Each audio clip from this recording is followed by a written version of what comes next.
যারা আমাদের রেমিডিয়েন্ট যোদ্ধা প্রবাসী ভাই, তাদের অপমান মেনে নিব না।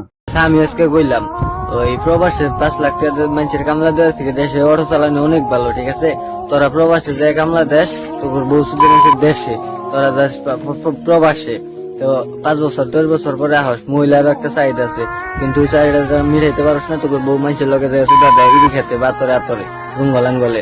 তো কথা হইতেছে তোরা বিবেচনা করে দেখ, 1.5 লাখ টাকা দিয়ে অটো চালানি কিনে ভালো না এই প্রবাসী 5 বছরের নামে যাওয়া ভালো। বউ মানুষের সুদে, কিন্তু একটা অটো ড্রাইভারের বউ কিন্তু কারোর সাথে যায় না, গেলে কিন্তু প্রবাসী তো বউই যায়। তো কথাটা বিবেচনা করে দেখ, বালকেরা প্রবাসীরা না বাংলাদেশের অটো ড্রাইভাররা। তো দেখলেন ভিডিও, তো এদেরকে কি করা দরকার আপনারা কমেন্ট বক্সে জানিয়ে যাবেন আর শেয়ার করে সবাইকে দেখার সুযোগ করে দিবেন। কারণ আমাদের প্রবাসী ভাইদের উপর আঙ্গুল তুলছে, যাদের টাকা না হলে আমাদের দেশ দেবে গেত, তাদের টাকাই আমাদের কি দেশটা উন্নত হচ্ছে। ধন্যবাদ সবাইকে।